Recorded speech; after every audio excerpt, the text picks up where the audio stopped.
Happy Sunday sa ating lahat.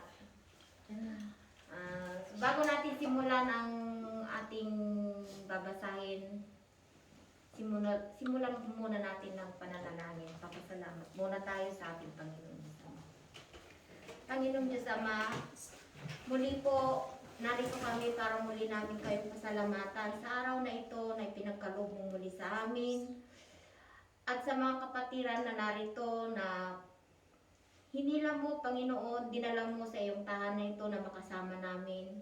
Maraming salamat po sa lahat ng mga biyaya at patnubay na pinagkakalob mo sa amin sa araw-araw, Panginoon Diyos Ama. At ganoon din po, humihiling po kami ng mga kapatawaran sa lahat ng mga pagkukulang at pagkakamali namin. Sa mga hindi magaganda naming mga inaasal, Panginoon Diyos Ama, pawiin mo po. At ituro mo po kami sa dapat naming gawin. Liwanagan mo po ang puso't isipan ng bawat isa sa amin. At nangalam po namin ang aming mga ginagawa. Panginoong Diyos Ama, muli rin po namin ipinagdadasal, Panginoong Diyos Ama, ang lahat ng mga nagbabantang mga kalamidad sa buong mundo. Lalong-lalo na po ang aming bansang Pilipinas, ang nagbabantang lindol sa parte ng Mindanao, at ang tsunami na nagbabanta rin po muli sa bansang Japan. At ganun din po sa banda ng Alaska at California na nagbabantang lulubog, Panginoong Diyos Ama. Pinagdarasal po namin ito, Panginoong Diyos Ama, na huwag mo pong ipahintulot na mangyari. Hadlangan mo po, Panginoong Diyos Ama.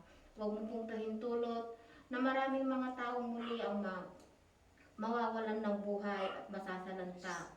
Ganon din po, Panginoong Diyos Ama, sa bandang China, ang hindi naman po maganda nilang binabalak para sa bansang Korea. Nanaway po ang mga pinuno ng dalawang bansang ito ay magkaroon ng matibayang pag-uusap at pagkakaunawaan, Panginoong Diyos Ama. Huwag mo pong pahintulot na magkaroon ng malaking hidwaan sa pagitan ng dalawang bansang ito. At ganoon din po, lalong-lalo na po, Panginoong Diyos Ama, ang corona pandemic na kasalukuyang lumalaganap sa buong mundo, na muli po namin itinatas ito sa iyo. Humihingi po kami ng awa mo, Panginoong Diyos Ama, na bigyan mo na po ng mabuting solusyon ang problemang ito o sigalit na ito. At nang sa ganun po ay magkaroon na po ng kapayapaan at katahimikan ng buong mundo. Nanaway lahat po ng tao ay makakilos na po muli ng maayos. At makapasok na po sa paaralan ng mga mag-aaral at makapagtrabaho na po ng gusto ang mga tao, Panginoong Diyos Ama. Muli po namin tinatas ito sa iyo na sana po matapos na po lahat ang makaguluhan sa buong mundo, na magkaroon na ng kapayapaan at katahimikan. Muli po, Panginoong Diyos Ama, liwanagan mo pang puso't isipan namin, na nawa po sa araw na ito ay pumasok sa puso't isipan namin ang mga salitang matututunan namin sa iyo, Panginoon Diyos Ama. Ang lahat po na ito, tinataas po namin sa ngalan ni Jesucristo at Espiritu Santo. Amen. So, mga kapatid, sa araw nito, ang ating babasahin ay mula sa libro ng The Book of Isaiah.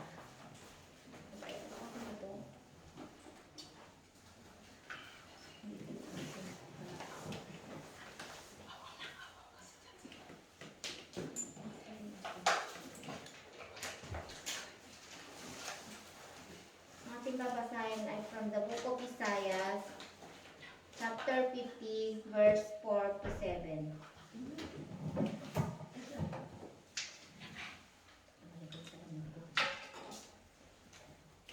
Binigyan ako ng Panginoong Diyos ng dila, ng nangaturuan upang aking maalaman kung paano aliwin ng mga salita siyang naglulupaypay. Siya ay nagigising tuwing umaga, ginigising niya ang aking pakinig, upang makinig na gaya ng mga natuturuan. Binuksan ng Panginoong Diyos ang aking pakinig, at ako'y hindi naging mapanghimaksik o tumalikod man. Aking ipinain ang aking likod sa mga mananakit, at ang aking mga pisngi sa mga bumabaltak ng balbas.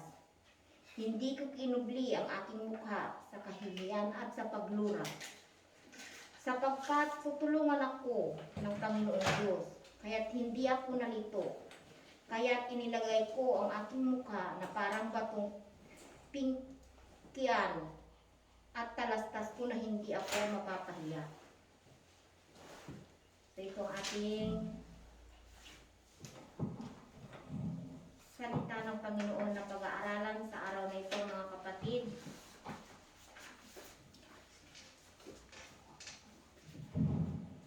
Sa aking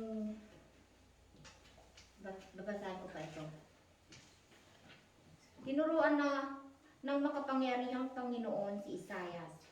Pag sinampal ka sa kaliwa, iharap mo pa daw ang kanan. Dahil dito sa ating binasa ay ang tinutukoy dito ay ang kabutihang asal. Ang kabutihang asal natin na dapat nating yung mga natutunan nating mga kabutihang asal, mga salita na natutunan natin sa Panginoong Diyos Ama. So dapat nating sa puso, itanim sa isipan at puso natin. At gawin din natin yon sa mga kapwa natin. Kasi gaya ng nabasa natin, kaya dito, pag sinampal ka daw, iharap mo din daw, sinampal ka sa kanan, iharap mo pa daw yung kaliwa. Yan daw, maging pasensyosa ka sa kapwa. Kaya dito, pag sinampal ka sa kaliwa, iharap mo pa daw ang kanan.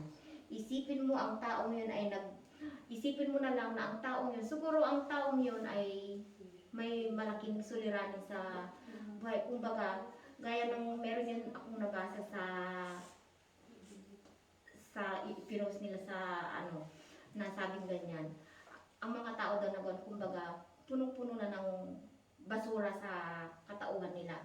So, pagka nagkataon na ikaw ang nakaharap at inapi ka, tanggapin, hayaan mo na lang, huwag mo na lang pansinin. Kasi pagka daw yun, halimbawa yung taong yun, nagtatapon ng basura, pagka pinatulan mo yun, ibig sabihin nun, sinasako mo daw yung basura niya. So, ibig sabihin nun, parehas na kayong basura nun. Kaya dapat, pagka gano'n na ang taong mapang-api na ganyan, at ikaw ang inaapi, huwag mo na lang pansinin. Hayaan mo siya. Isipin mo, ang Panginoon ay naririyan, na nanonood, na nakagabay sa'yo, nanonood sa'yo. Nakikita niya yung lahat ng mga kabutihan mo sa kapwa.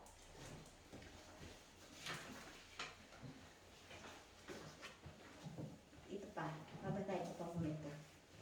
Ang makapangyarihang Panginoon ang nagturo sa akin ng sasabihin ko para tulungan ang manhina. Tuwing umaga ay kanyang binubuksan ang aking pandinig. Nananabik akong malaman kung ano ang ituturo niya sa akin. Binigyan niya ako ng pangunawa. Hindi ako nanghimagsik ni tumalikod sa kanya. Hindi ako tumutol nang bubugin nila ako. Hindi ako kumibo nang ako'y kanilang insultuhin. Pinabayaan ko silang bunutin ang buhok ko't balbas. Gayon din, nang lorhan nila ako sa mukha. Ang mga pagdustang ginawa nila di ko pinapansin, pagkat ang makapangyarihang Panginoon ang tumutulong sa akin. Handa akong magtiis, nasampalin parang bato, pagkat aking batid na ang sarili ko ay di mapapahiya. Sa mga kapatid, kung ito, kahit ay nagawa niyang huwag pansinin ang mga pangluluray sa kanya ng mga kapwa, ng mga tao, ang pang-aapi sa kanya, tinatanggap niya lahat kahit gaano kasakit, kahit bunutin na nga daw yung balbas niya, durhan yung mukha niya, hindi niya pinapansin. Dahil alam niya na ang Panginoon ay nasa tabi niya, ang Panginoon ang kakampi niya, hindi yung kahiyan. Kaya rin natin gawin yun pagka tayo inapi ng kapwa natin. Kasi yun ay kabutihang asal. Pagka pinagsalitaan ka ng masama, mostly, dapat tayo rin magsasalita rin tayo ng masama. Yun ay hindi magandang asal. Dapat huwag natin pansinin yun. Huwag na lang natin pansinin. Kasi ang taong yun ay siguro may malaking problema. So, dapat tayong mga nakakaunawa, marami tayong mga natutunang salita ng Panginoon. Dapat natin unawain ang mga taong mga mapang-api. nawawala naman ako. Hindi ko na maisip mga kapatid yun. Yun. Isang linggo ko nang mahigit. Binabasa ito, pinag-aaralan. Ang dami kong naisip ngayon sa actual na wala na, nawawala na. Amen, amen. Diyos ko, turo mo po ako, sorry po. So yung huwag natin papatulan ang mga taong mapang-api kasi pagka pinatulan natin yun, hindi naman yun katangahan eh. Kasi sa atin pagka yung inapi tayo, pinagsalitaan tayo ng masama, tapos hindi tayo kumibo, parang naliliit tayo sa sarili natin, pakiramdam natin, tanga tayo. Hindi yung katangahan mga kapatid. Ang di pagpatol sa mga taong mapang-api, hindi yung katangahan, kundi isang kabutihang asal yun. Pagka ganun ang ginawa natin, ang Panginoon ay natutuwa sa atin dahil hindi natin pinapatulan ang mga taong mapang-api, pinagpapasensyahan natin. At least, unawain natin sila at ipagdasal natin na sana kung ano man ang problema ng taong ito, hilingin natin sa Panginoon na sana bigyan ng solusyon. Bakit siya ganun? Dapat natin siyang ipagdasal. Huwag yun papatulan natin o aawayin din gaya ng pang-aaway niya sa atin, papatulan natin, sasalubungin natin. Hindi yung maganda mga kapatid. Dapat natin ipagdasal. Kaya dapat kung lagi tayong nagdadasal, nakikinig sa mga salita ng Panginoon Diyos magagawa natin ang mga bagay na yun na gaya ng nagawa ni Isaiah. Matitiis natin ang mga panglulura ng mga kapwa, ang pang-aapi ng mga kapwa natin. Basta pagka ginawa ng mga kapwa natin ang pang-aapi sa atin, isipin natin ang Panginoon na hindi tayo mapapahiya. Amen. Kagaya ko na lang mga kapatid. Dati, mostly sa first time na mga tao na makakakita sa akin, ang unang intention nila sa akin is suplada ako kasi pag sa isang tingin ko na lang yung mata ko, matapang tingin talagang mataray. Ganun na ang intention talaga ng mga unang nakakita sa akin. Pero talagang may pagkasuplada ako. Hindi ako pala pansin sa mga taong kahit alam kong kapwa ko Pilipino, kung hindi sila ang unang papansin sa akin, hindi ko talaga sila papansin. Pero hindi naman yun masamang, hindi naman ako ganun kasama. Malambot din ang puso ko. Matulungin din naman ako sa abot ng makakaya ko. Yun nga lang talaga yun, matapang ang mukha ko. Talagang may pagkasuplada rin ako. Pero mula nung nakilala ko ang church na ito, nakilala ko, nasa pakiramdam ko, napalapit ako sa puso ng Panginoon. Ang sarap ng pakiramdam kasi maraming nabago sa asal ko. Nakukontrol ko yung sarili ko dahil yun asal ko talaga yun. Sabi mga magkakapatid lang kami na yun asal namin, yung hot-tempered kami. Lalo na po ako, madali akong mairita. Pero nang nakilala ko ang church na ito, mas nanalig ako ng gusto sa Panginoon, napalapit ako ng gusto sa Kanya sa pakiramdam ko. Nakukontrol ko ang mga hindi magaganda kong asal. Ang saya ng pakiramdam kasi sa pakiramdam ko, apple of the eyes ako ng Panginoon. Ang sarap kasi, yung, di ba pagka yung mahal mong tao, pag naging apple of the eyes ka, di ba ang sarap sa pakiramdam? Ganun ang pakiramdam ko. Kasi sa pakiramdam ko talaga, apple of the eyes ako ng Panginoon. Pero ang hirap pala ng maging apple of the eyes ng Panginoon. Dahil sunod-sunod ang mga pagsubok niya sa buhay ko. Pero nagpapasalamat pa rin ako dahil yung pananalig ko sa Panginoon Diyos Ama, marami akong natutunang mga magagandang aral sa Kanya. Napapalakas ko ang kalooban ko na paglalabanan ko kahit anong mga pagsubok sa buhay ko.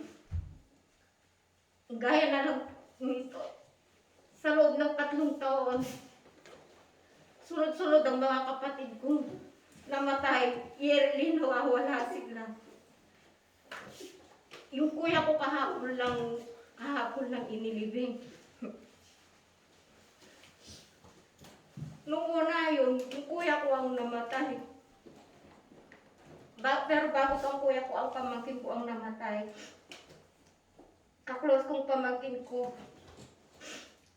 Isang bagay na hinihiling niya sa akin, nagpapabili siya sa akin ng cellphone pero nagdamot ako. Hindi kagandahang asal, pero ang iniisip ko lang, marami kasi akong mga pamangkin, hindi lang siya ang pamangkin ko. Pero bigla na lang, binawian siya ng buhay. Alam niyo ba mga kapatid, ang sakit nun sa dibdib. Na kung alam ko lang, na yun pala ang huling hilingin ng pamangkin ko sa akin, sana pinagkaloob ko na lang. Ang bigat sa dibdib na isipin. Kaya simula nun, kahit hirap sa trabaho, hirap saan, pagka nakikita ko ang mga kapatid ko, pinipilit ko kahit nahihirapan ako, talagang hindi ako nagdadamot sa kanila kasi hindi ko alam kung sa darating na mga araw anong mangyayari. Pagka nagdamot ako, baka maulit na naman ang bigat sa dibdib. Kaya lahat ng tulong ginagawa ko para sa mga kapatid ko. Pero minsan, meron pa rin mga pagkulang, parang ako pa rin yung lumalabas na masama.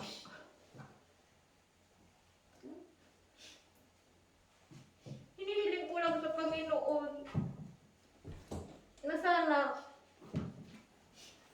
ito na yung huling pagbawi niya sa buhay ng mga kapatid ko. At sana liwanagan kanya na gusto ang puso't isipan ko kasi kahit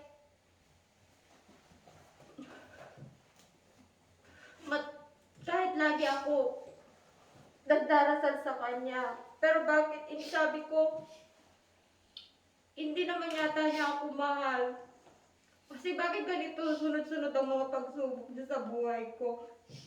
Okay lang sana kung ako lang. Huwag lang sana yung mga kapatid ko. Pinipilit ko magpakabait. Gusto kong isang maging mabuting anak ng Panginoong Diyos Ama. Pero minsan sa sunod-sunod na pagsubok na ito, sa totoo lang,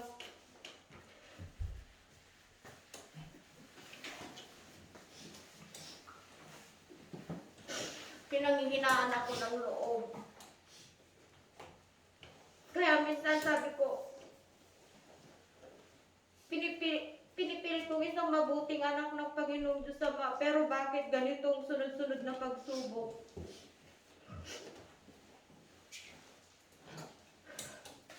Iniisip ko, sabi ko, hindi naman yata ako mahal ng Panginoong Diyos Ama. Kaya minsan sabi ko, ayaw ko na. Kasi sabi ko, mula nung nagpupunta ako rito, nung pinipilit kong maging isang mabuting anak ng Panginoong Diyos Ama, sunod-sunod naman na nawawala ang mga kapatid ko. Ginagawa ko lahat na isang maging mabuting anak. Yung mga natutunan kong mga salita niya, pinapasok ko sa puso't isipan ko. Yung mga kapatiran ko rito, alam nila kung ano ang nabago sa mga hindi magaganda kong asal. Pero minsan, yung pala, panghihinaan ka rin ng kalooban pagka dumating ang mga pagsubok sa buhay mo. Pero ngayon minsan, na naman, parang hindi pag ganyan sa kaliwa kanan, andyan ang Panginoong Diyos Ama, sinasabi niya sa akin, lakasan ko ang loob ko, tatagan ko ang kalooban ko, ano man mga pagsubok sa buhay ko. Pero dito sa kaliwa, andito yung demonyo.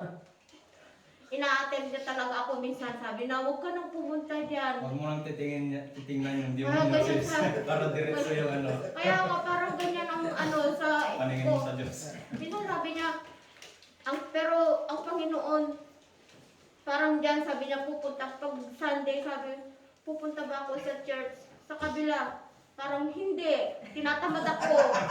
Siguro yung tinatamad ako. Siguro yung demonyo yun nang gumulong sa akin. Sabi ko ganyan. Mamahinga lang tayo. Hindi punta tayo doon. Hindi tayo Hindi mo pupunta doon.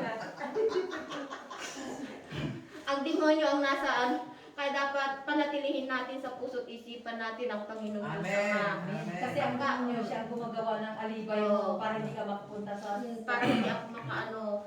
Minsan talagang pagka pinanghinaan ka talaga ng loob, dapat pagka panghinaan ka ng loob, isipin natin ang Panginoong Diyos Ama.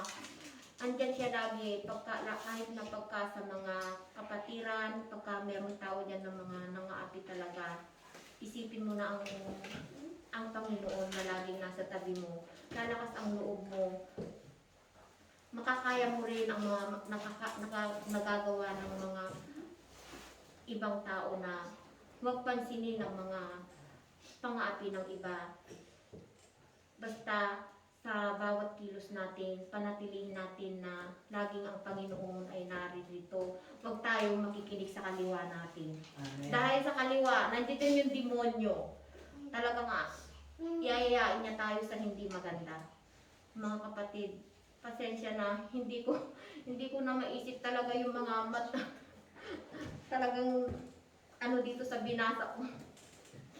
Nablablang ko ang isip ko, pero basta ang maano ko na lang na malaki ang pananampalataya ko sa Panginoon na Amen. lagi ang Panginoon ang nasa tabi ko na gumagabay, na nagbibigay ng lakas sa akin.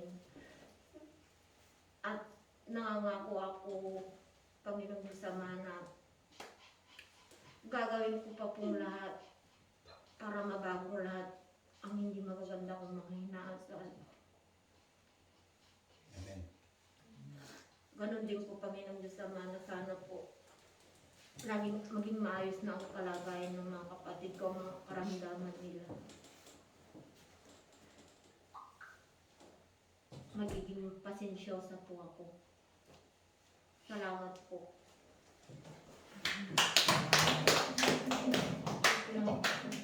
Sino mag-share? Sino mag-share? Ay, Share lang Ikaw po. na. Sister Jem. Kayo lang po kung gusto mag-share. Nag-mention pa ako. Hindi. Nandito ako ngayon. Gusto ko lang mag-share din kung ano yung feelings ko about sa verses nito sa Isaiah chapter 50 verses 4 to 7. Ang isa-summarize ko na lang, ang pinaka-top nitong verses na to is about love of God in the form of, it's like, service sa ating Panginoon at yung pagmamahal natin sa Kanya. Katulad ni Prophet Isaiah, alam natin na si Prophet Isaiah ay hindi lang siya ang propeta sa Biblia, kundi marami pa sila. Na lahat sila bilang alagad ng Diyos ay nakaranas sila ng maraming pagsubok. Na andyan dyan yung yurakan sila ng mga tao o tiyain, minsan batuhin pa. Pero ang mga yun ay tiniis nila dahil sa pagmamahal nila sa ating Panginoong Diyos. Sa panahon din natin ngayon, kapag alam ng mga tao na tayo ay nasa loob ng simbahan, hindi natin maaalis sa iba na tayo ay kutsain. Lalo na kung ano yung pananampalataya mo.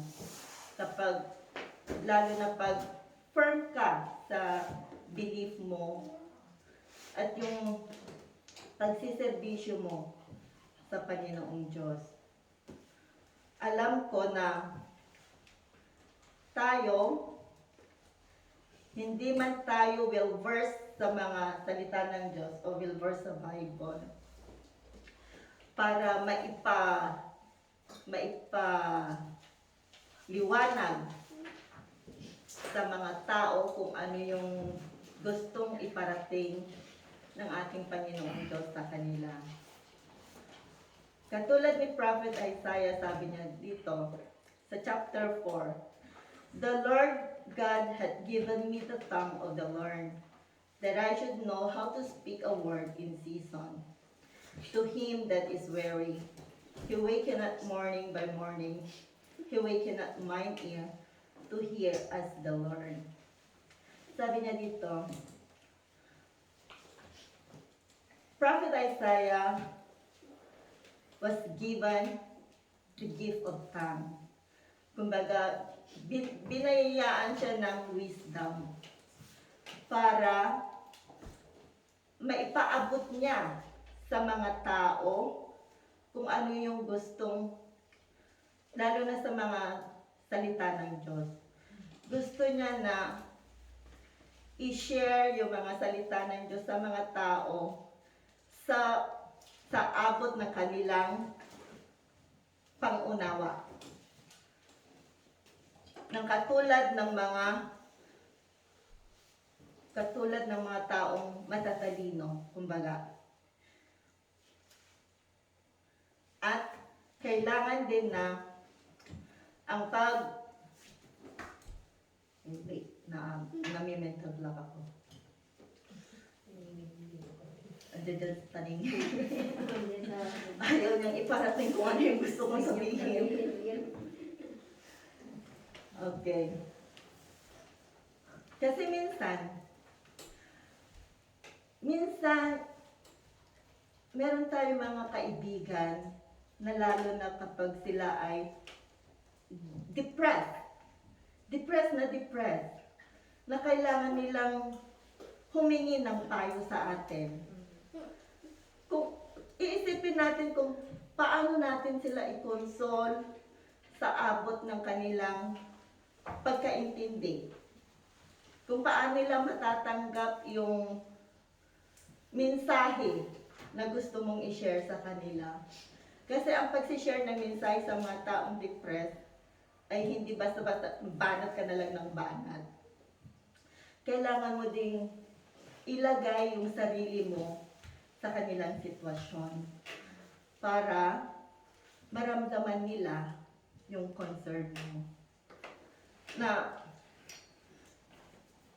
katulad dun sa kanta kanina, gusto ko lang i-share dun sa stanza ng yung kanta na inawit natin kanina dun. Also, "Here I am, Lord," sabi niya. I will go, paano na yun? I will go, Lord, and you will lead me. Sabi niya. I will hold your people in my heart. Parang napakagandang mensahe yun para sa akin. Na parang kumbaga na iparating sa akin yung sa pamamagitan ng kanta. Ang salita ng Diyos ay mapapahiwatig sa iyo sa maraming paraan. Sa kanta, sa mga advices ng mga kaibigan mo, or sa mga taong malalapit sa iyo, or minsan sa mga quote na nababasa mo. Parang kumbaga kapag nakabasa ka ng quote, parang naaangkop sa akin itong quote na to, parang kumbaga gano'n. It's like katulad nung last week, parang feel ko na very gloomy yung pakiramdam ko. Amen. Parang, ewan ko, siguro kung nagsiself-pity ako or what, basta parang pakiramdam ko, parang walang nagmamahal sa akin. Namin po pa naman. Pinawal ka ng Oh my Diyos. God, mahal ka namin. Hindi ka nag-isa, sister. Hindi, ganun yung pakiramdam ko. Parang ganun yung pakiramdam ko talaga na parang, yung pakiramdam ko para kung empty. Empty feelings pa yung nararamdaman ko na, parang bakit ganito yung nararamdaman ko? Parang nagwawalang nagmamahal sa akin. Nag-iimot si ate. Imot talaga ako. Pero ang ginawa ko, is nagpray ako. Nagpray talaga ako. Yung talagang sincere prayer ba, na talagang tumutuloy yung luha ko. Na talagang parang pakiramdam, hindi lang yung prayer na parang ang ano ko is parang kinakausap ko siya direct. Bakit ganoon, sabi ko?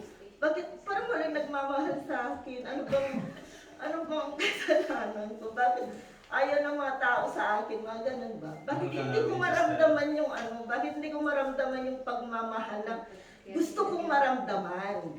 Mga ganun ba? Talaga umiiyak ako nung nagpe-pray ako dahil sa feelings na yon. Tapos, maya't maya, tumunog yung cellphone ko. Tumawag ng labuan. Isa na yun. Timing. Hindi. Unang tumawag sa akin, nung makita ko yung cellphone ko na nagre-ring, elders. Naka-elders, sabi niya. My elders missionary. Tapos sinagot ko, sabi nila, Chamenim, 괜찮아요? Parang ganun agad yung bunga nila sa akin. Are you okay?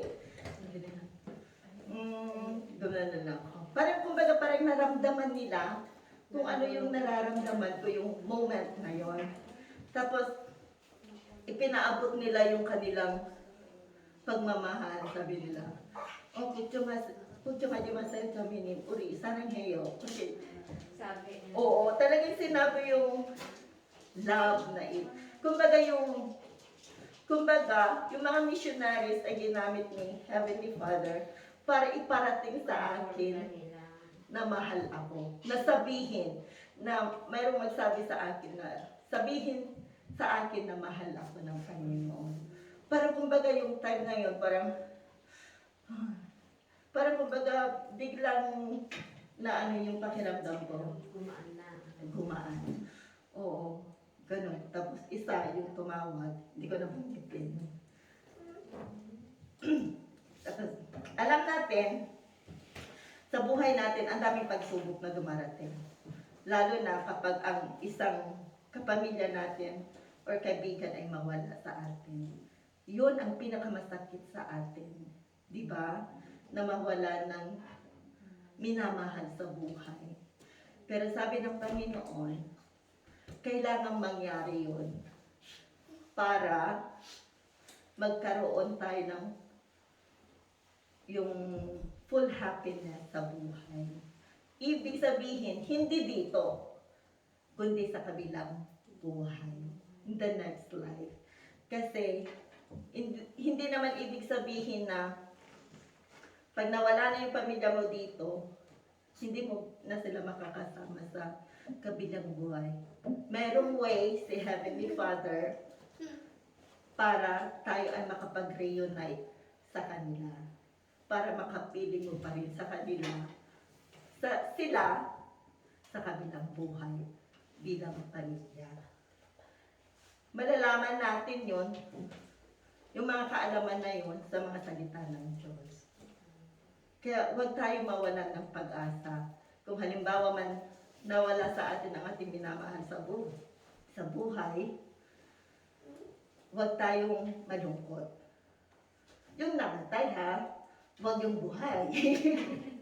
Kasi ibang salita na yung nawala sa atin yung isang tao dahil buhay pa dahil kumabilang bakod. Huwag mo na paghinayangan yun. Kaya nga sabi nga, in times of troubles, kailangan tayo maging matatag. Sabi nga ng Panginoon, we need to build our foundation upon the rock. Dahil kahit anumang pagsubok na darating sa buhay natin, kahit bagyo o anumang sakuna, ay hindi tayo matitibag.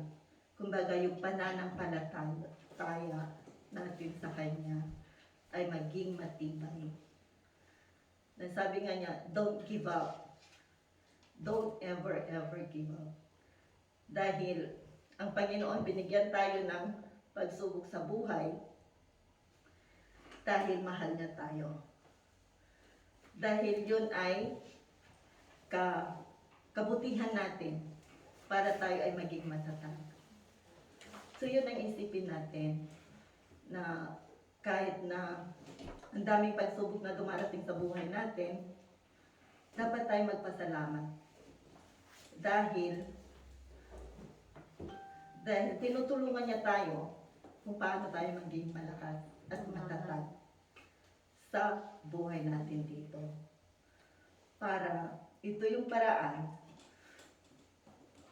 one way na kung paano tayo maging tunay na anak ng Diyos. Kagaya ng sinabi ni Ever na kailangan maging humble din tayo sa mga tao. Sa mga taong nakakahulubilo natin. O minsan, naamin ko.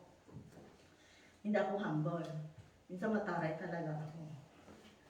Talagang minsan may mga time na kapag mayroon akong narinig na nag-ano sa tainga ko, talagang Tumakas ng gilay. oo.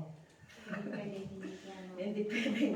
Minsan hindi ako makapagtimpi. Lalo na kapag na ano yung baga yung ego mo. Tempo. Oo, kapag na ano yung ego mo is talagang lalaban ka. Pero nga sabi nga nila, be humble in every situation. Pero minsan mahirap gawin. Pero minsan sabi ko din, kailangan ko din maging para kumbaga, kailangan ko din lumaban minsan. Kasi kung lagi na lang natin palalampasin ang mga taong nananakit sa atin. Yung iba namimihasa. Namimihasa sila, nasaktan ka na lang nasaktan. Pero minsan kailangan mo rin, para kumbaga, yung paglaban mo is kailangan parang panangga. Para panangga mo sa kanila. Para tumigil sila sa ano. Parang kumbaga ganun. Hindi naman ibig sabihin na lumalaban ka dahil parang gusto mong bumawi. Parang kumbaga ganun. Hindi. Kundi, kailangan mo din idepensa ang sarili mo. Huwag mo ring hayaang yurakan ng ibang tao ang sarili mo, lalo na ang dignidad mo at integridad mo. Kailangan mong ipaglaban din yun. Pero, depende rin sa sitwasyon. Depende sa sitwasyon. Kaya kailangan maging matatag tayo. At kapag tayo nasa Panginoon, huwag tayong mahiya. Kung ano yung natututunan natin sa loob ng simbahan, ipakita natin yun sa mga tao.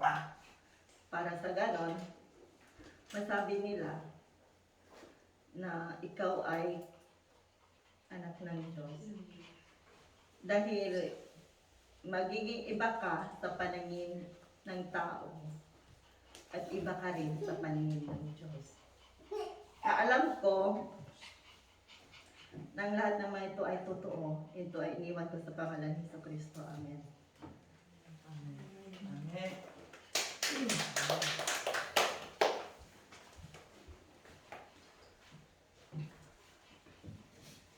Magandang tanghali sa ating lahat, mga kapatid. Thank you, brother. Una sa lahat, ako'y nagpapasalamat sa Diyos at walang sagapal sa aking daan na magpunta. At nagpapasalamat ako, binigyan na naman ako ng oras para makapunta dito.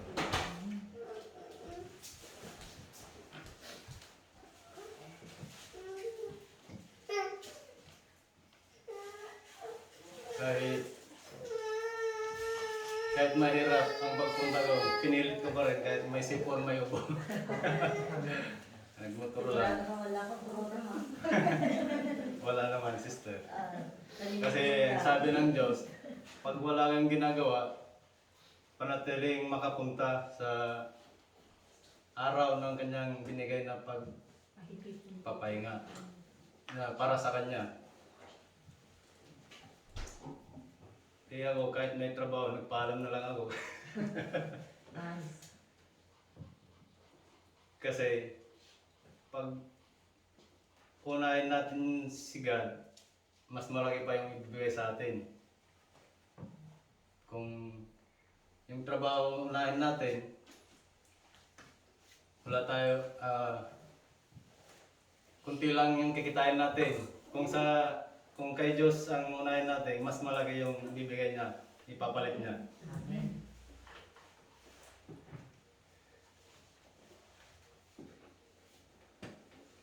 Ang binasa ni Sister Eber, kunin ko yung isang verse niya. Dun sa Isaiah 50 verse 5. Binuksan ng Panginoong Diyos ang aking pakinig, at ako'y hindi naging mapaghimagsik o tumalikod man.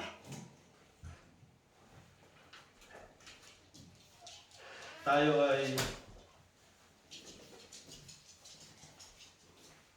binuksan ng Diyos ang ating mga tainga para makinig sa mga salita niya.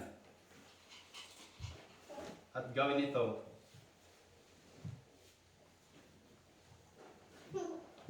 Sabi niya sa Isaiah 28 verse 23, pakinggan ninyo at dinggin ninyo ang aking tinig, inyong dinggin at pakinggan ang aking pananalita. Kaya yung mga nababasa natin dito sa Bible, ito ang kanyang tinig. Kaya pakinggan natin yung sinasabi niya, mga kapatid, at gagawin natin.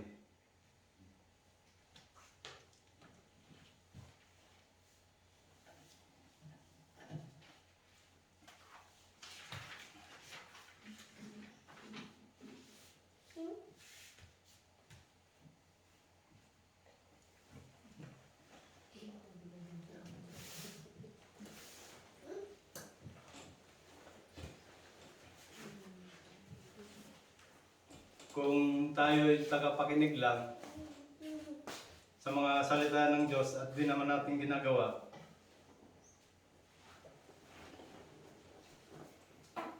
ang iyong pananampalataya, pag walang gawa, wala din, mga kapatid. Ito yung sinasabi na pag Ilocano, utpos, Awang kargana. awang kargana. Yan, di pangyapan anong, saan, yung parang butil lang Yung palay. Palay. Palay. yung walang laman, saan ilalagay? Itapon. Yung utpos, yung walang laman, Isunod, itapon. tinatapon ng nag-aani. Kaya, gano'n ang mangyayari sa atin. Pag yung natin, pananampalataya, wala sa gawa, iyon, itatapon din tayo. Oo. In hearers of the word only. Sabi niya sa Santiago 1 verse 24, datapwat maging tagatupad kayo ng salita at huwag tagapakinig lamang na inyong dinadaya ang iyong sarili.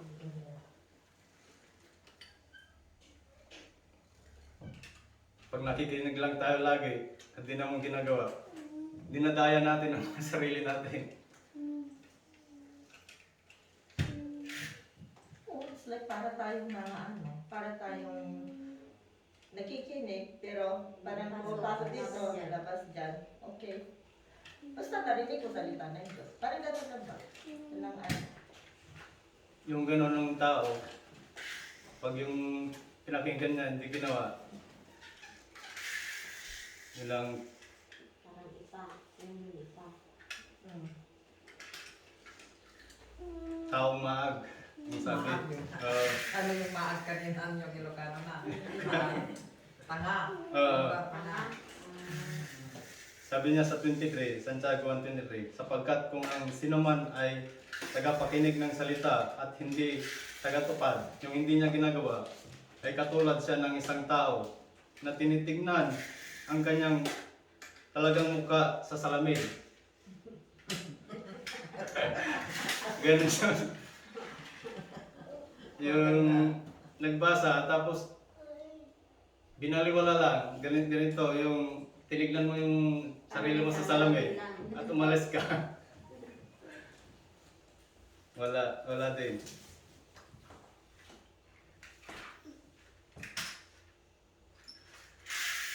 At sabi pa sa Santiago to, verse 20,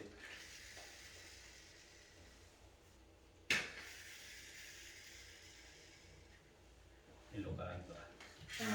Tagalog. Na tapat ibig mo bagang malaman ay ito pala yung ano, yung sinasabi niya sa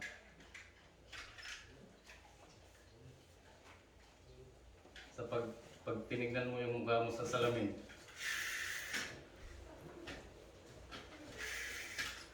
Santiago 2 verse 20. Na tapat ibig mo bagang malaman o taong walang kabuluhan na ang pananampalataya na walang mga gawa ay baog.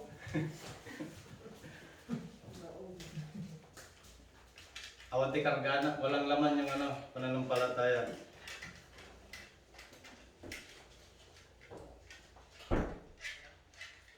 Kaya ang Hindi ko productive. Hindi ko productive sa ano. Kaya ang pananampalataya natin, mga kapatid, talagang mahirap ang maglakad sa Panginoon. Maraming pagsubok. Maraming pagsubok talaga na ibibigay para tingnan ng Diyos yung totoong pananampalataya mo. Kung diretso, paliko-liko, ngayon.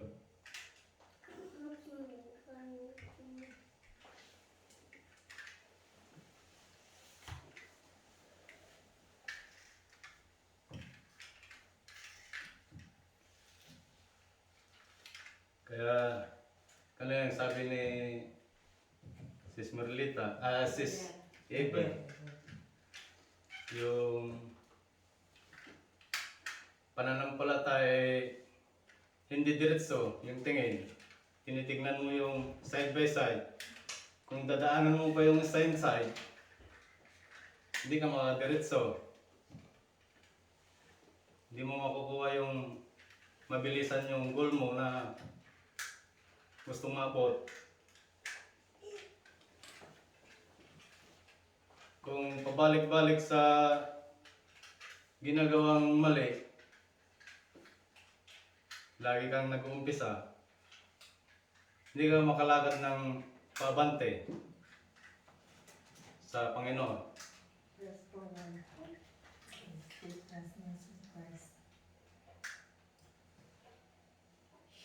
Dapat yung mga iwan na natin yung mga ginagawa natin na hindi maganda, saka hindi kalugod-lugod sa Diyos. At hindi na natin dadaanan yung nasa kanan, nasa kaliwa na problema. Didiretso tayo. Mas mabilis tayong makapaglagad sa Diyos. Dahil may mga maunang maglalakad sa Diyos na sa bandang huli ay mahuli, makarating. At may huling pupunta na maglakad, pero sa bandang huli siya ang mauna, mga kapatid. Yun yung patingin-tingin pa sa kabila, dadaanan niya lahat. Siyempre, hindi diretso yung paglalakad sa Diyos. Kaya yung huling maglakad ay yung unang maglakad, pagpatingin-tingin sa kabila at pabalik-balik, mahuli siya sa una.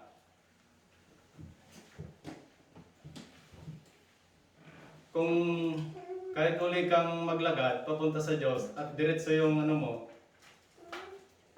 paglalakad mo, pananampalataya mo, mabilis mong maabot yung goal mo.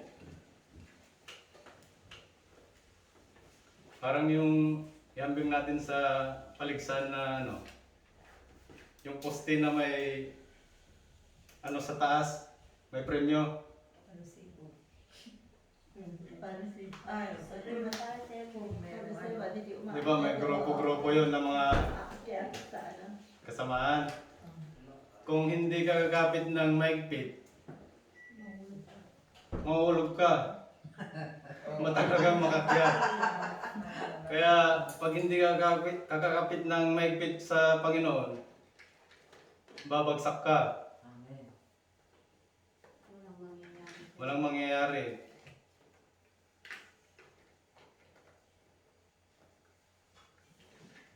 Kaya kung nahulog ka, Bangon. Huwag mo naman pag-asa. kailangan mo yung mga kagrupo mo para tulungan kang itulak para ano, umakyat ulit. Ganun sana tayo mga kapatid. Pag tayo bumagsak ay humingi tayo ng tulong sa mga kapatid natin para tayo ay makabangon ulit, makakyat ulit. E paano yung kapatid na yun, usted ka tulungan ka, idamor pa, i-ano ka, paano yun? Idasal na lang natin mga kapatid. Sa Panginoon ka dapat humingi ng tulong. Dapat natin silingin naman sa Panginoon kasi hindi naman sila ang mga katulong sa atin eh, kundi tayo lang mga katulong. Sarili mo ang mga katulong. Kaya Hindi nga, daw kaya sa mga ano. Oo, Kasi mapapwede yung mo isang sabihin team, yun na- isang team kasi, pag walang unity, walang pagtutulungan. kasi minsan Hindi minsan magkaisa. nabuo din ang samahan minsan.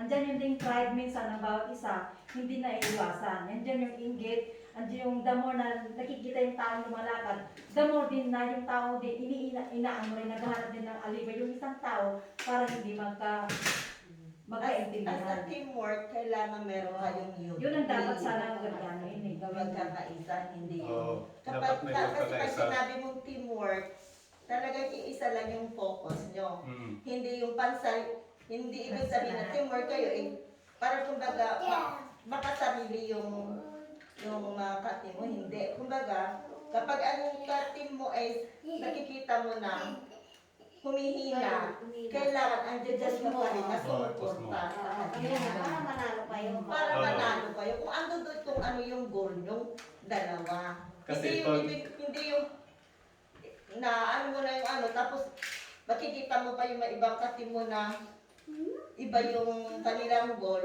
Pero kumbaga, hindi nagkakaisa, hindi nyo talaga ma-active kung ano yung goal nyo as a team. So kailangan, kapag team, kailangan maging unity. Kagaya natin, itong church natin, itong team natin na group.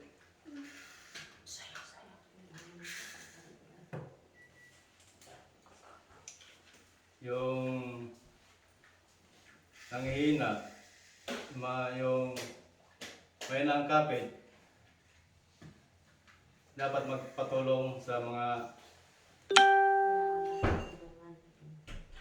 Oo, kapag gano'n na, pag nakikita mo na yung isang ka-member mo na medyo naghihina ng ano ng kanyang pananampalataya, tulungan natin. ikaw mismo na ang lumapit sa kanya. Wag mong hayaan, wag mo na siyang antay na siya pa ang lalapit sa'yo. Oo.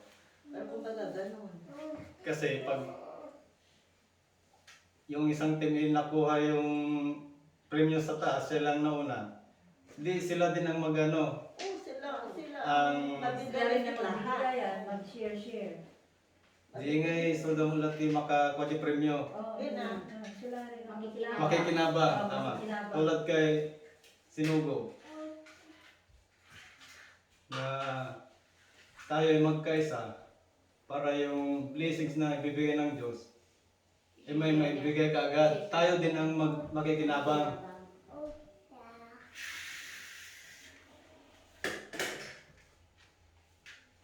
Ganun yun mga kapatid. Ang paglalakad natin. Kaya yung paglalakad natin, sabi niya sa 2 Pedro verse 1, 2 Pedro 1 verse 10, Kaya mga kapatid, lalong pagsikapan natin na mga panatag sa pagtawag sa atin ng Diyos at pagkahirang niya, lalong-lalo na tayong mga pinili ng Diyos. Kapit naman.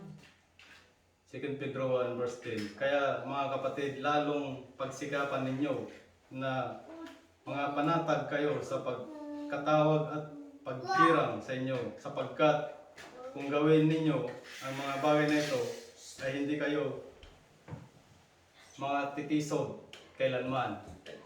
Yun ang sabi niya mga kapatid.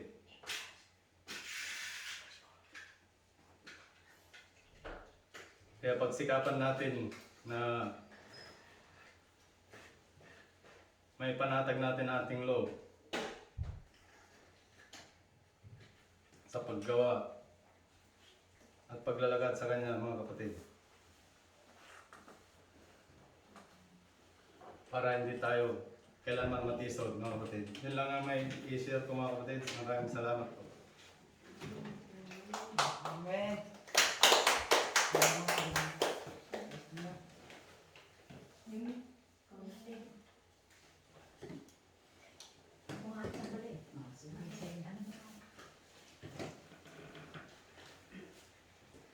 Magandang tanghali po mga kapatid. Ano lang po, konting share lang po sa ating ngayon. Gaya po ng topic po ni Sister Ibar na pag sinampal ka sa isa kabila, wag tayong anuin. Tapos pag sinampal ka, the more pa daw na ilalapit natin yung isang mukha natin. Yung tama po yun, dapat tayo maging humble. And then po dahil sa sinabi din ni Sister Jima na dapat daw tayong maging kagaya po kanina, mayroon pong nakausap ako kanina ng last Sunday po na mayroon pong kami isang kasamaan din dito, nagreklamo kasi pinahiya daw siya sa pagbabasa. Ngayon dapat sana din yun, ang gagawin sana doon, huwag nang ipahiya yung taong yun sa mga tao kasi masasaktan yun din yung tao eh. Sana din na kausapin nila sa pa rin yung tao na nagbasa na yun na hindi naman simple baguhan, hindi niya alam yung mga ginagawa. Dapat din kung sino yung leader na yun, before sana yung pinagsabihan yun, dapat pagsabihan mo na, brother, o ganitong gagawin natin. Huwag naman, simple anong alam yung bagong nagbasa na yun. Kaya, hiling ko lang na magiging humble na lang sana kung ikaw yung nagbasa ng Sunday, huwag mo pong intindihin po yun kasi ang mga bagay na yun, pasa Diyos mo na lang. Huwag mo na, ignorin mo na lang kasi bilang pagsasama-samahan natin magkaisa po tayo magkakapatid po tayo sa isang bahay ng Panginoon, huwag mo nang intindihin yun kasi maunawaan ng Panginoon kasi maging humble ka na lang. Huwag mo nang iintindihan yun. Kasi ang Panginoon, the more kung sino yung nagpapakumbaba, yun din ang itinataas. Yun lang po ang aking message ngayon. Amen.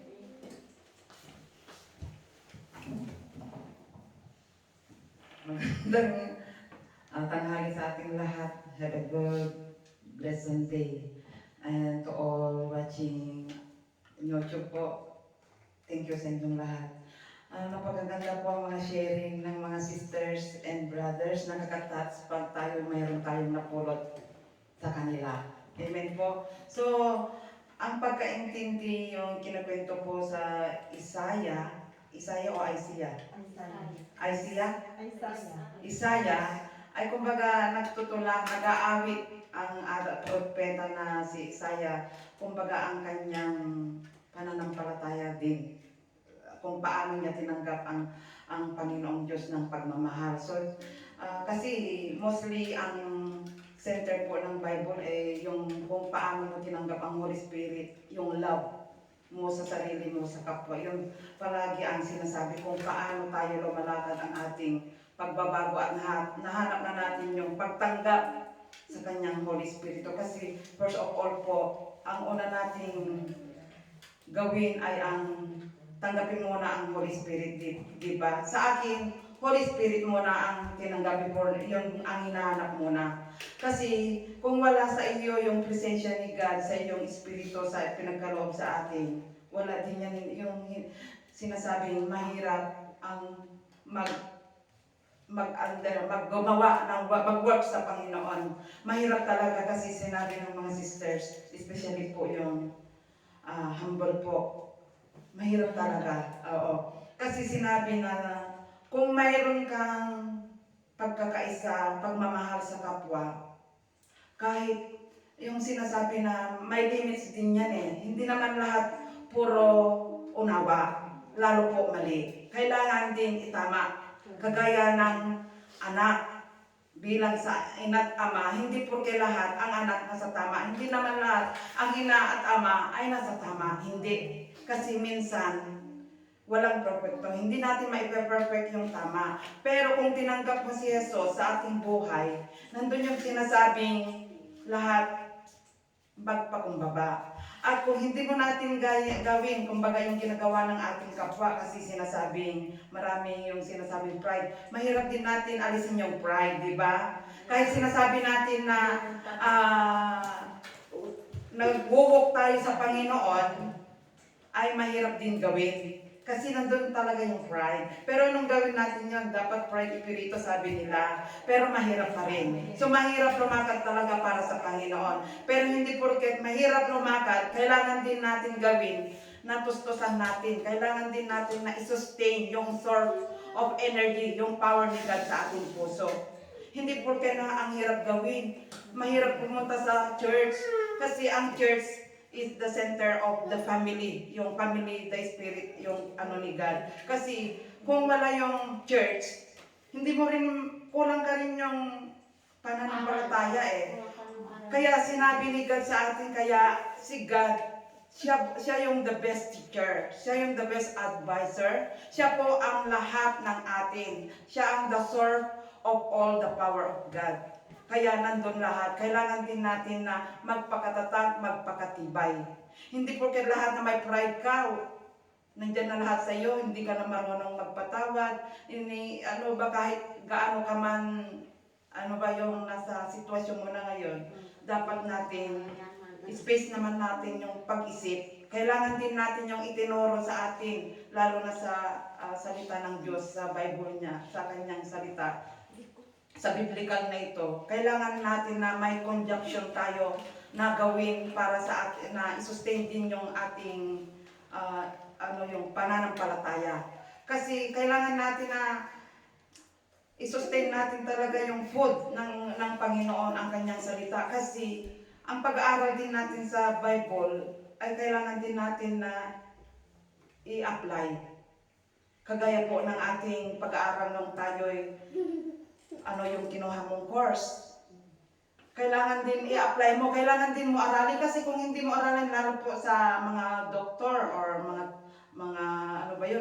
sa lahat-lahat po ng mga education natin, dapat i-apply natin yung inaaral. Kasi kung hindi natin ma-apply, hindi din tayo makapasa, hindi din tayo makagraduate. At lalo na pag kahit makagraduate tayo, hindi naman natin alam kung ano yung klase yung tinapos natin, kasi hindi natin ipinasok yung ating inaral. So ganun din ang Panginoon, ang kanyang banal na salita. Pag tayo'y magbabasa din o mayroon tayong napulot na maganda, lalo po sa mga commandments ni God sa atin, kailangan din natin na i-apply natin ang ating sarili. Huwag natin pabalay-balain po yung salita ng Diyos, yung mga commandments nila. Kailangan din natin na gawin ang ating hakbang para sa ating paglalakad sa Panginoon. Kagaya yung sinabi ni Sister, nandito na tayo sa church. Nandito na tayo yung, kumbaga, nakakatakot na kasi sinasabi ng church. Nandito na yung temple ng God. Pero bakit minsan hindi pa nagkakunawaan? Yun ang sinasabi na wala pang deserving sa ating sarili. Wala pang disiplina, kumbaga. Hindi pa natin ito tinatanggap yung sinasabing pagmamahal ni Lord. Kasi minsan, hindi natin ito nakikita. Minsan naririnig natin o nakikita, hindi pa natin ginagawa. Kasi nandyan yung pride nga. Nandyan yung feel natin na nasasaktan. Pero imbes na nasasaktan natin, ano po yung ating gawin iyon? Ihilingin natin, ignore natin sa Diyos o hindi, personalin. Kasi mas maganda yung personalin kaysa yung gumagawa ka ng fighter sa kanya na talikuran yung pagsasalita. Dapat kung ito'y bilang kapatid, bale iisa ang dugo mo natin sa ating Panginoon, dapat mag-aralan.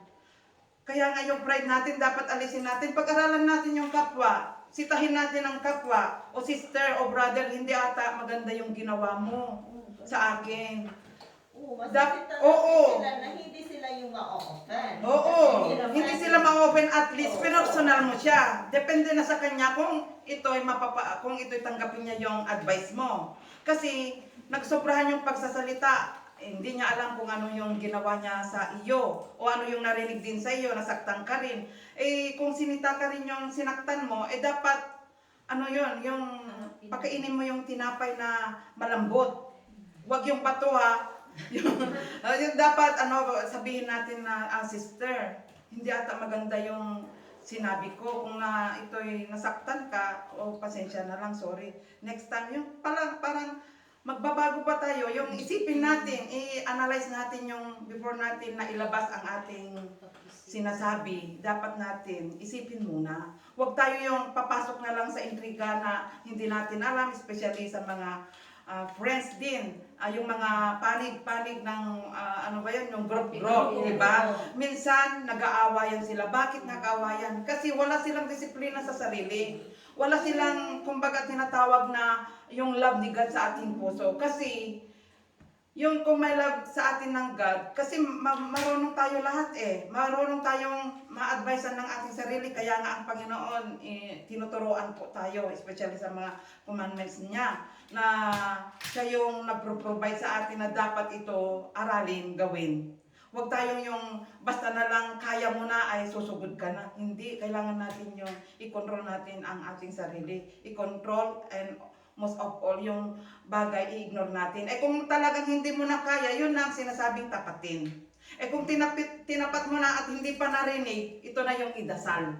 Idasal na natin, oh Lord, hindi ko na kaya yung ginagawa niya. Ikaw na po lang bahala mag-bless sa kanya. Kasi ang Diyos, hindi tayo iniiwan Hindi tayo talagang pinapabayaan sa lahat. Nandiyan si God para sa lahat ng oras. Siya yung guidance natin. Siya yung the best natin, source, yung energy natin para mabuhay po tayo. So, di ba, iyon? So, sa mga nandito man sa church natin, okay, sinabi ni sister na hindi nagkakaunawaan yung group. Okay, sinabi din ni brother. So, ano yung bagay na ito na pagkakaunawaan? Dapat, huwag kang maging selfish sa iyong sarili. Imbes na kahit talino mo ang iyo, kahit marami kang pera, huwag kang magpatigas, huwag kang magkatalino. Dapat i-apply mo yung, gamitin mo yung talino mo para sa Panginoon. Dapat yung sinasabi mong katayuan mo, dapat magpakumbaba ka talagang humarap sa tao. Yung sinabi ng humble palagi tayo, yung sinabi ni sister. So ang ganda yung message ngayon na para sa lead ng Bible study si Sister Everlita, na kahit maraming pagsubok. So ito po yung talagang nakaka-impress sa akin yung pagsubok. Alam niyo, walang taong walang pagsubok. Lahat may pagsubok. Kumbaga, ang pagsubok ay isa sa ating hindi tayo pangkaraniwan minsan sa Panginoon. Wala tayo yung determinasyon na paglalakad sa Panginoon kasi yung pagsubok. Alam niyo ba yung pagsubok? Sinabi ko how many times po sa nung una, ang pagsubok ang Diyos ang nagbibigay. Lalo na sa mostly sa mga sumasampalataya sa Kanya, and yung hindi sumasampalataya, yung talagang nawawala. Kasi yung nawawala, yan talaga yung inilalapit ng Panginoon, yan talaga ang binabantayan ni God. Kasi yun yung sinasabing walang kaalam-alam, walang hindi siya marunong magpakumbaba, wala sa presence ni God sa kanyang puso. Kumbaga, ang Diyos, iyon po ang binabantayan yung mga maloko. Pero yung mga maloko, minsan hindi nila naririnig. Yun ang sinasabi, sila ay nagpapabingi-bingi. Yun yung sinasabi na nagpapabingi sila, naririnig pero wala sa, yun. Kaya yun, kailangan yung kumakain ka pero hindi mo alam ang lasa. Yun po yung mga hindi sumasampalataya sa Panginoon. Kaya ano po yung mga nakakasalimuhan natin minsan iyon, kung ganun yung mga tao. Lalo na ito'y talagang ikaw ang punteriya niya. Minsan marami po yung naririnig ko o tumatawag din sa akin na minsan kahit kaibigan mo o group mo na, nag-aawayan. Paano na yung side, mabait na grupo yon? Yung side talagang maloko. Kasi sinasabi ng left or right yun, nasa Panginoon, ang Diyos. Pero ang sabi, paano nila malalampasan yung bagay na iyon sa mga grupo? Lalo na sa grupo din sa ating church. Okay, i-explain ko lang kung sa ating side din ha. Yung grupo na iyon, mayroon yung grupo na iyon, mabait at hindi. Ito kung sino ka man dyan, sige lang, pagka-understand kasi ito po yung lead ng pagmamahal sa kapwa. Lead yung parang isinisigaw ni Isaiah sa kanyang mensahe para sa Panginoon. Iyon yung group na iyon. Yung group parang kay God. Yung group parang kay Satan. Siyempre si Satan hindi siya marunong Hindi marunong tumingin, hindi siya marunong mag-unawa. Wala po yung understanding niya na mag-ignore o ano man dyan bagay, hindi po mapagpasensya. Kaya yung group na iyon, iisang trabaho. Mostly nakaka-encounter naman siguro kayo na, no? Pero nandun sa iisang trabaho. Pero nag-aawayan pa sila. Magbabarkada pa sila. Halos para silang pumasok sa factory na iyon. Pero nung sila nagsisipsipan na, nung sila nagmamagalingan na, ayun na yung mga ginagawa nila. Pero, yung anak ng Diyos, hindi na nakapagtitimpi. Kasi, nadamay na yung paano siya, hot na hot, hindi niya maano yung temper niya. Paano niya ito maiwasan iyon? So, mostly hindi lang isa ito, marami na po yung sinasabing minsan, sinasabi sa akin, pwede mong ipahuli. Pwede mong ito, hindi iyon ang bagay na ito. Kailangan din lahat, magtatrabaho tayong lahat. Kailangan din tayong humanap ng pera. So ano yung yung gawin na iyon? Before na gawin natin iyon, dapat natin na isipin natin po yung mga hakbang na iyon. Na kailangan din natin yung cooperation with love. Yes. Cooperation for help. Kasi yung help po, yung kailangan natin na natulungan ng kapwa. Imbes na iapak o idadown siya, hindi. Kung ano yung sarili mo gusto mong umangat, ganun din ang kapwa mo. Kasi yan ang yan ang sinasabi ng Diyos yung talagang if you love yourself, you love your neighbors. Especially about God talaga. So iyon nga ang source yung Panginoong Diyos na kailangan natin na punuin. Kagaya ng ating sinabi kong pagkain natin na umaga kakain tayo ng marami. Kailangan mas marami po yung kakainin natin para sa Espiritu ng Panginoon. Para marunong po tayo sa lahat. Kasi kung kulang yung kakainin natin, wala tayong lakas. Diba? Diba sinabi niyo, hindi ka kakain ng 2 beses, sa isang araw 2 beses na o maghapon. Ano yung na-feel natin sa sarili? Diba? Wala tayong lakas. Naghina. Lalo po sa walang tulog, naghina. May lakas ka ba yan? Dapat ito, ganyan din ang Lord. Dapat punuin natin yung talagang siksikliglig yung lakas na umarap tayo sa Panginoon sa paglalakad para hindi tayo matinag o matisod kay Satan. Kagaya ni Sister, sinabi niya na pupunta ba ako sa church o ano ba? Parang mayroon conscience of Satan. Kasi si Satan, alam niyo, mapaglinlang. Nandiyan ang lahat.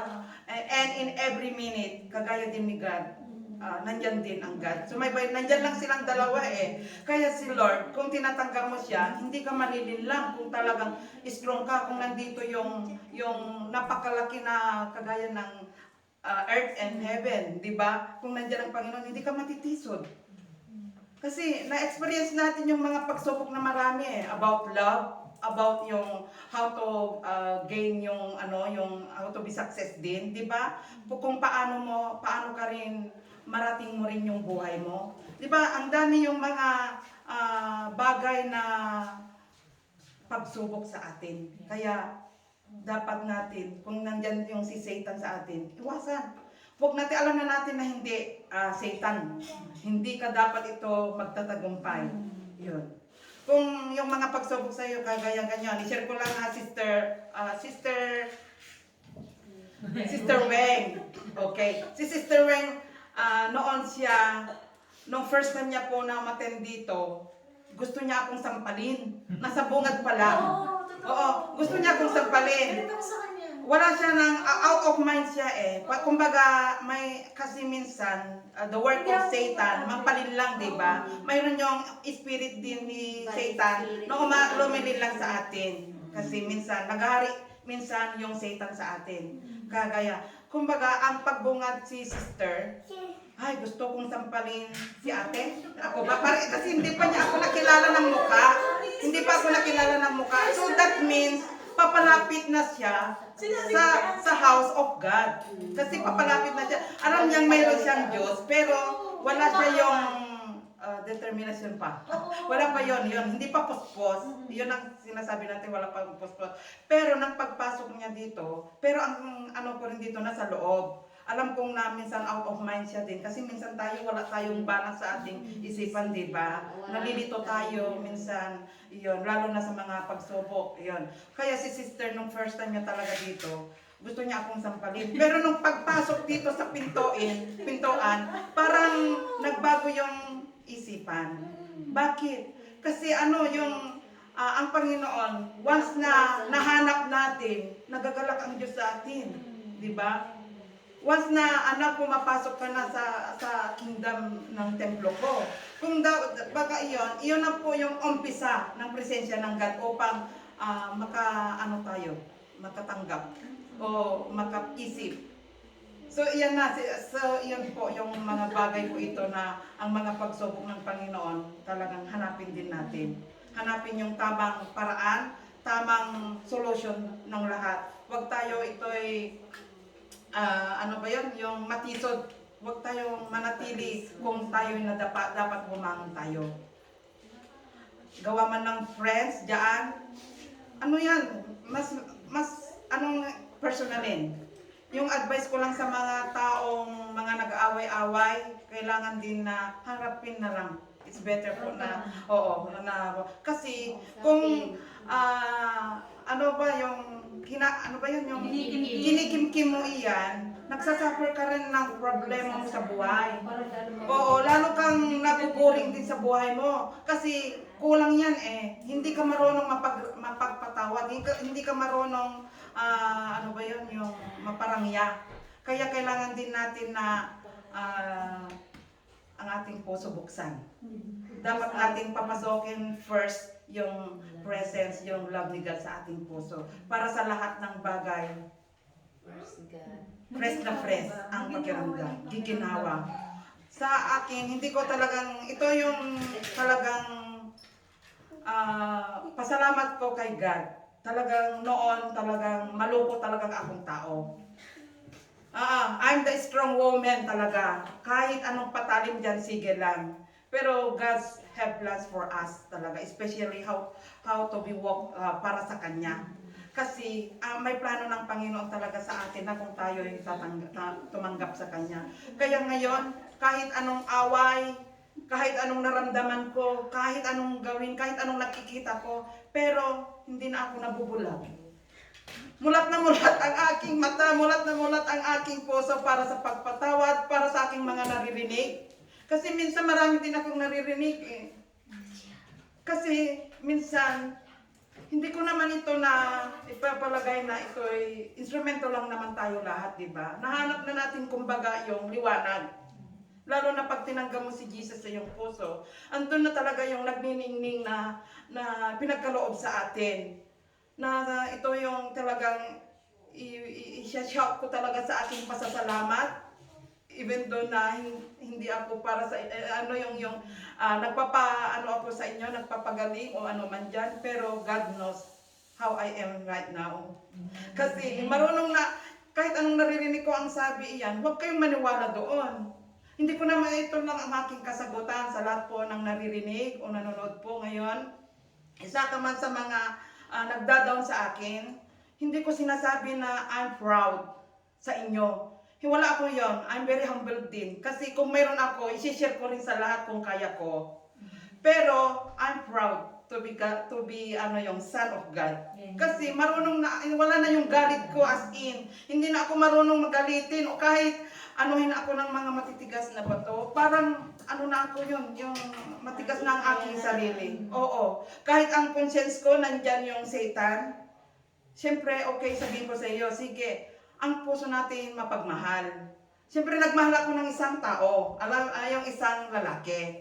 Pero iyon, hindi pala, may way pala yung time na ang pagmamahal mo ay mawawala din. Kung talagang tinanggap mo, kung hindi para sa iyo. Kasi ang lalaki, hindi para sa Panginoon, hindi kayo match yun. Dapat hanapin mo yung match mo rin sa buhay. Lalo sa paglilingkod natin sa Panginoon. Kailangan din natin na maging balance, maging kapit para maganda, masaya ang buhay natin. So ito sa kasalukuyan ko ngayon, yung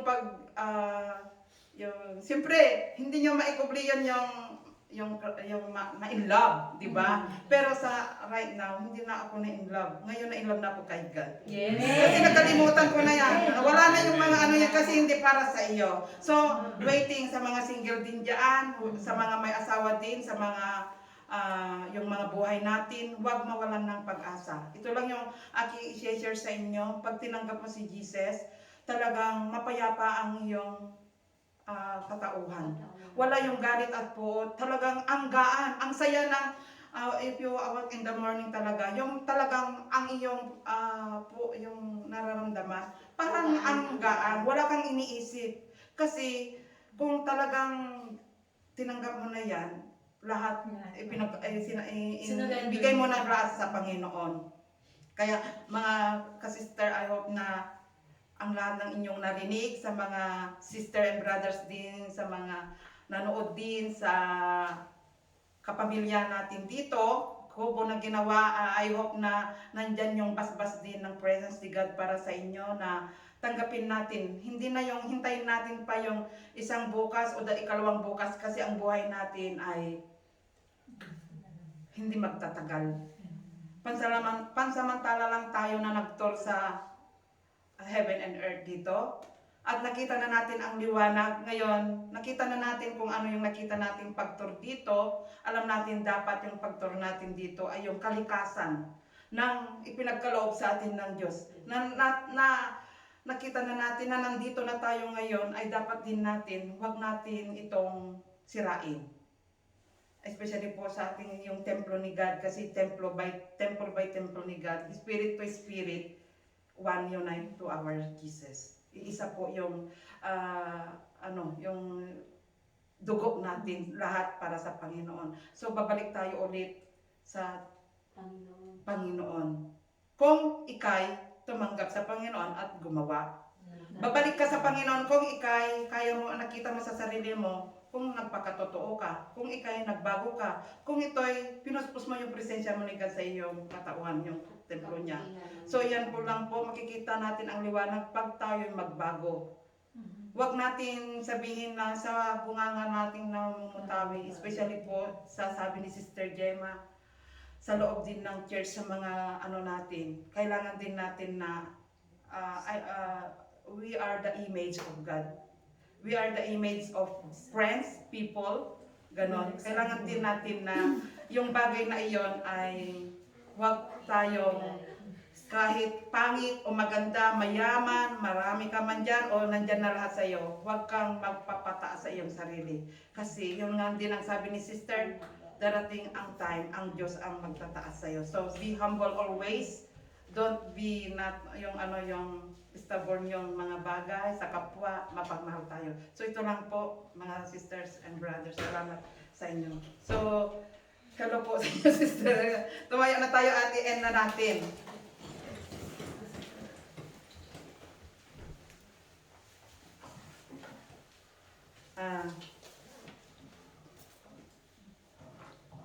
Bago po ang lahat, nais namin ito'y itinataas ang espiritu ng ng brother na nagkakasakit sa oras na ito. Sakit?